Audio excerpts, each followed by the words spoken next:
let's get to Josh's 5 bold predictions, and kudos for Josh. I used to hate doing these things because you want to make them bold, but you don't want to somebody to say, taking receipts and look back and say, that Josh guy's an idiot.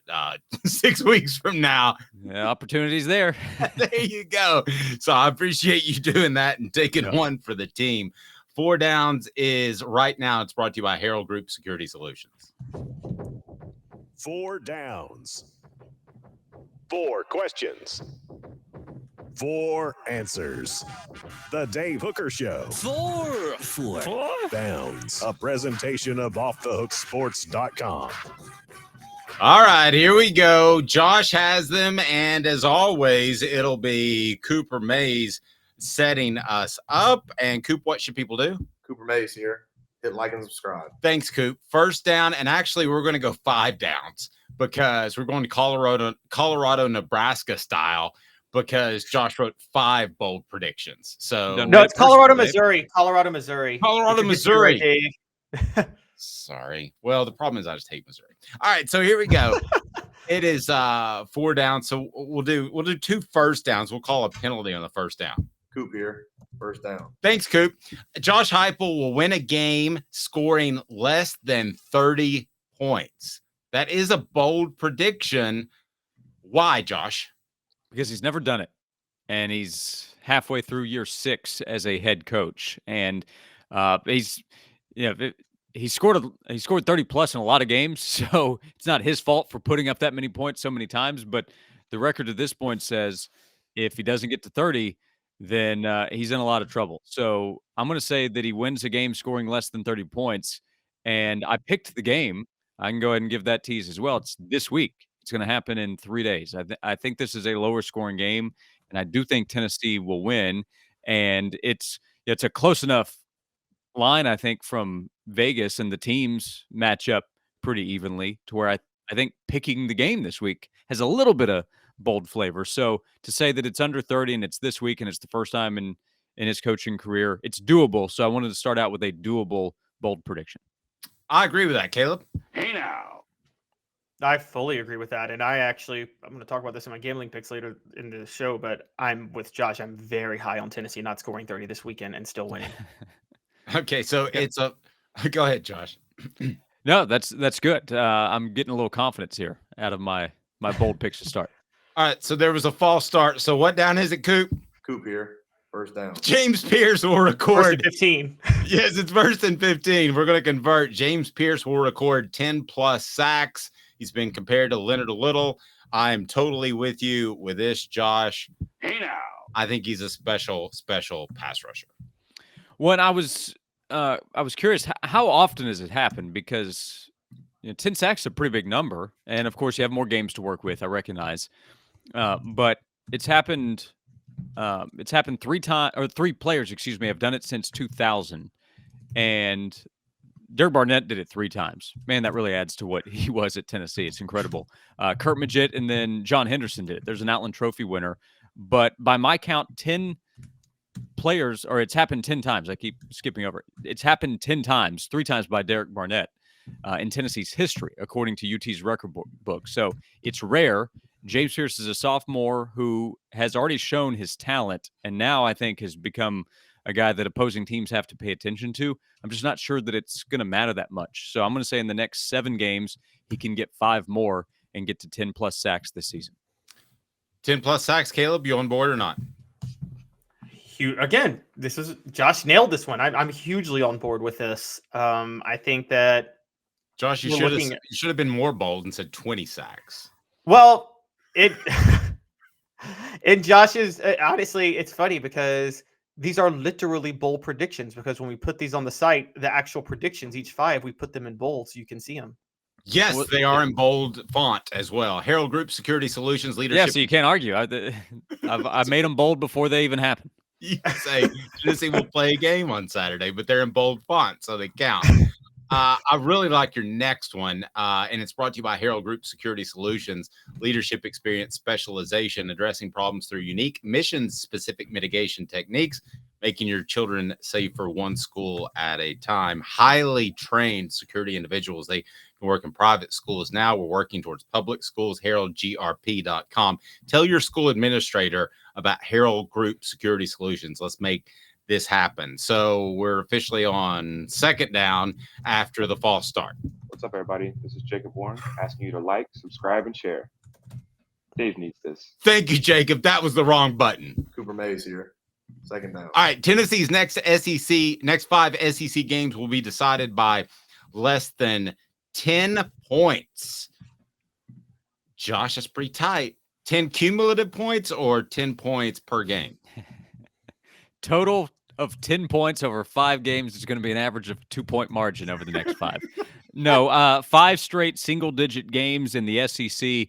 I didn't say next 5 games because you have UConn that Tennessee should win by double digits, and then it stops before Vanderbilt because, again, Tennessee should win by double digits there. And I think that's bold because it includes Bama on the road, and Bama will be more than a touchdown favorite, I think, in that game. And then Georgia is really good. And then the variance of these other games. So, there's a chance that it's a one-score game and a touchdown is tacked on at the end of one of these. But I think all 5 of these competitive games, as they're set to be going in, all being settled by single digits, I think it's a pretty bold prediction. I think there will be one that might be more than 10 that might get out of hand. That just seems like a little much to me, but it is a bold prediction. Caleb, what are your thoughts? Yeah, this isn't going to happen. It's I think that, and it's more me being high on Tennessee. I can't see them.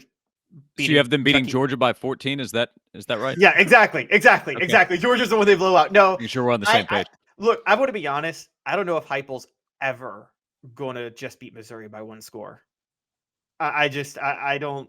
I feel like even at Missouri at their best, I think Heupel is going to be on a mission to blow them out because my understanding, and I have to go on good authority, he really wanted that job 3 years ago. Yeah, I agree with you on his motivation. So Josh Heupel will try to prove me wrong in that game, given the opportunity. I agree with you there. The last 2 games, I think, are the boldest of takes because of what Tennessee has been able to do to Missouri the past 2 seasons. On the road, though, the week before Georgia, going there in November, that's not an easy spot. I don't think it is right now. And then people know about the history with Georgia over the last few years. So that's why I thought it was bold. We'll see if it happens. Yep, here we go. What down is it, Coop? Tennessee center Cooper Mays here. Third down. Making up yards. Squirrel White, receiver, will hit 1,000 receiving yards. Where is he now, Josh? He's not close. I mean, he's not close. He's at 276. But in the most recent game, he had 9 targets. In the Clemson game, he had a bunch of targets. I know that's going back to last season, but my point there is that they've got to go to Squirrel. I think he's going to be a target monster the rest of the way. He has to average about 103.5 yards per game. That is a big ask. And 2 concerns. One, there's just no margin for error. If he has one bad game, then he probably can't get there. Also, that amount of targets, that amount of volume, the fear with him is going to be injury. And that would be bad for him if he gets hurt in trying to prove me right.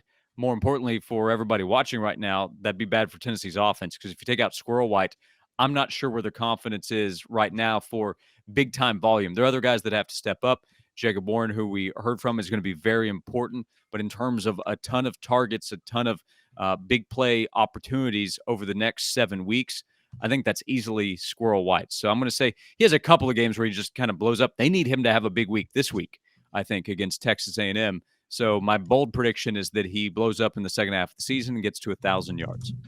Caleb, what about Dante Thornton, or as you like to call him, Randy Knott? Sorry. All the Randy Knott comparisons, Josh, was driving me crazy in the offseason. I never compared him to Randy Moss. No, I never did that. I'm not that crazy. Yes. Yeah. I am very obviously low on Dante Thornton. I'm with Josh on this largely because Brew McCoy is out and I don't think Tennessee's going to find a replacement and we know what Squirrel White can do. So I think it's a tall task, but I think he can get to 1,000, maybe not in the regular season, but by the bowl game, he'll do it. Mm-hmm. And particularly because all the passes behind the line of scrimmage, Squirrel White's probably going to catch most of those going forward. And just a quick stat, Josh Heupel as head coach only had 1 year where he didn't have a 1,000-yard receiver. That was his first year as head coach ever at UCF, and they went undefeated in the regular season that year. It's a good stat. All right, this is my favorite one. All SEC center Cooper Mays here. 4th down. Nico. We talk some Nico Iamaleava. will take a meaningful snap this season. I've argued that he should have already. But Josh, let me just hand over the reins to you and you tell me why. I have fear with Joe holding up the rest of the way. And Tennessee's coaches have, they've stuck to Joe. That is their guy. There is no question who QB1 is in this offense for Tennessee. But he went down against UTSA, was able to get back up, was able to play through the rest of the game, was not 100%. I'm not sure in that game he was close to it. He was not 100% the next week against South Carolina. He's had 2 weeks to get healthier, but he's going to get tackled again. If he's going to be a part of the running game, which we've seen he needs to be as the rest of the season goes along, my fear for him is that he goes down again. So I don't know if this is a start, but at some point in a game this season, and I told you earlier, I think Tennessee's going to be in a bunch of close games. I think Nico is going to be needed to play at least one meaningful snap, and realistically more than one meaningful snap if the prediction comes true. Let me ask you guys both this. Start with Caleb. Does he get a meaningful snap aside from injury? I'm still going to say no.